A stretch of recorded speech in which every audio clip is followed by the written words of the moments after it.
मेरे प्रिय भाई और बहनों, आप सबको प्रभु यीशु मसीह के अनमोल नाम में हृदय की गहराई से अभिवादन। हमारे प्रभु यीशु मसीह की शांति आज आपके हृदय को भर दे। इस नए दिन की शुरुआत में आइए हम अपने मन को शांत करें, अपने हृदय खोले और परमेश्वर के जीवित वचन के सामने आए। आज के संदेश का शीर्षक है, परमेश्वर के हाथों में कुछ भी व्यर्थ नहीं जाता। रोमियो की पत्री अध्याय 8 आयत 28। रोमी 8:28। और हम जानते हैं कि जो लोग परमेश्वर से प्रेम रखते हैं उनके लिए सब बातें मिलकर भलाई ही को उत्पन्न करती है, अर्थात उन्हीं के लिए जो उसकी इच्छा के अनुसार बुलाए हुए हैं।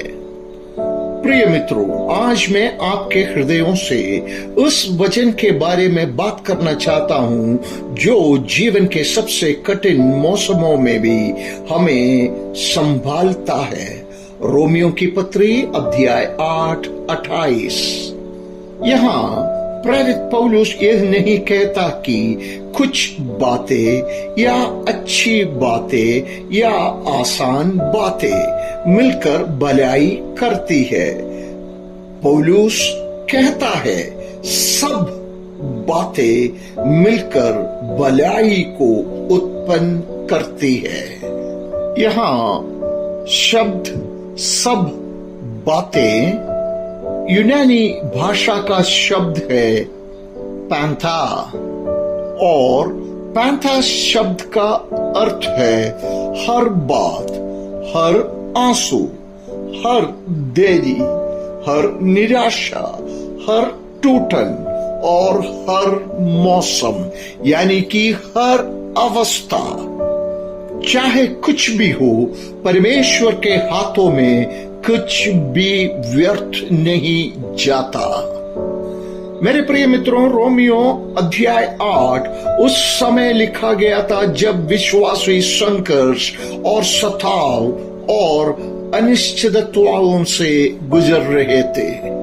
पौलुस कहती है, सृष्टि कराहती है, विश्वासी कराहते हैं और आत्मा भी ऐसे कराह कर विनती करता है जो शब्दों में व्यक्त नहीं होते। और इन्हीं कराहों के बीच पौलुस एक शक्तिशाली प्रतिज्ञा देता है, परमेश्वर काम कर रहा है। God is working. आज सुबह एक गहरी सच्चाई को आप लोग जान लेना, परमेश्वर दर्द का कर्ता नहीं है, परंतु उससे उपयोग करने वाला एक कलाकार है। मेरे प्रिय मित्रों, यूसुफ को जरा याद कीजिए, भाइयों ने उसे बेच दिया था, गड्ढे में डाला, झूठा आरोप लगाया, जेल में भुला दिया गया। लेकिन अंत में यूसुफ ने कहा, तुमने तो मेरे विरुद्ध बुराई सोची थी, परंतु परमेश्वर ने उसे भलाई उत्पन्न की। उत्पत्ति के पुस्तक अध्याय 50 आयत 20। मेरे प्रिय मित्रों, शत्रु ने जो आपको तोड़ने के लिए सोचा है, परमेश्वर उसी को आपको बनाने के लिए प्रयोग करता है। आपके टूटे हुए टुकड़े आपकी कहानी का अंत नहीं है, वे आने वाले चमत्कार का निर्माण सामग्री है। मेरे प्रिय मित्रों, एक सुंदर कढ़ाई का कपड़ा सोचिए, उसका पिछला भाग उलझे धागे, टेढ़ी मेढ़ी लकीरें और बिल्कुल अव्यवस्थित दिखता है, पर जैसे ही आप उसे पलटते हैं एक खूबसूरत कलाकृति दिखाई देती है। हमारा जीवन अक्सर उस कढ़ाई के कपड़े के पीछे की तरफ वाली तस्वीर जैसे दिखता है, पर परमेश्वर आगे की तरफ देखता है। C.H. बूम ने एक बार कहा था, जब हम परमेश्वर का हाथ नहीं देख पाते तब भी उसके हृदय पर भरोसा कर सकते हैं। आमीन। आयत 28 में लिखा है, जो लोग परमेश्वर से प्रेम रखते हैं उनके लिए सब बातें मिलकर भलाई ही को उत्पन्न करती है। मेरे प्रिय मित्रों, यहाँ भलाई शब्द का अर्थ आराम नहीं है। कभी कभी परमेश्वर की भलाई पहले अच्छी नहीं लगती, कभी यह प्रतीक्षा जैसे लगती है, कभी बंद दरवाजे जैसी लगती है, कभी निराशा जैसी लगती है।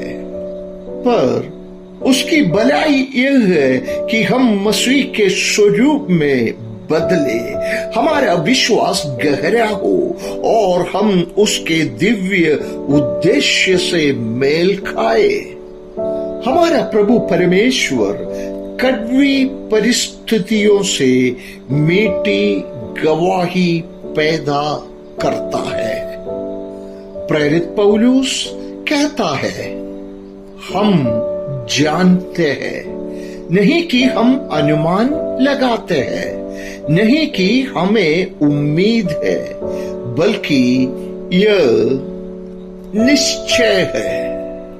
मेरे प्रिय मित्रों, आप यह नहीं जानते कि कैसे, आप यह नहीं जानते कि कब, और आप यह नहीं जानते कि क्यों, लेकिन आप यह जानते हैं कि कौन नियंत्रण में है और वही काफी है।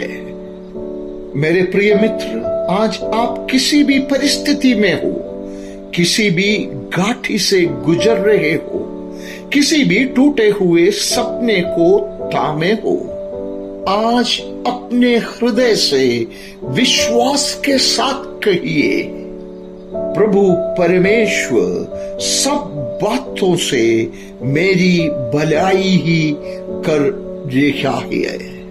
एक और बार विश्वास से कहिए, परमेश्वर सब बातों से मेरी भलाई ही कर रहा है।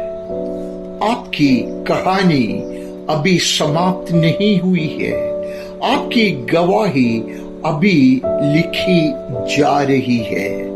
जो काम परमेश्वर ने शुरू किया है वह उसे पूरा भी करेगा। आइए हम प्रार्थना करेंगे। हमारे प्यारे स्वर्गीय पिता, हम तेरे धन्यवाद करते हैं कि तू हमारी हर परिस्थिति में, हर मौसम में, हर संघर्ष में कार्य कर रहा है। हे प्रभु, हमें तेरी योजना, तेरे समय और तेरे प्रेम पर भरोसा करना सिखा। हर एक व्यक्ति को बल, आशा और नया साहस दे। उनके आंसुओं को उन्नति में, उनके संघर्षों को गवाही में और उनके दर्द को उद्देश्य में बदल दे। यीशु मसीह के सामर्थी नाम में, आमीन।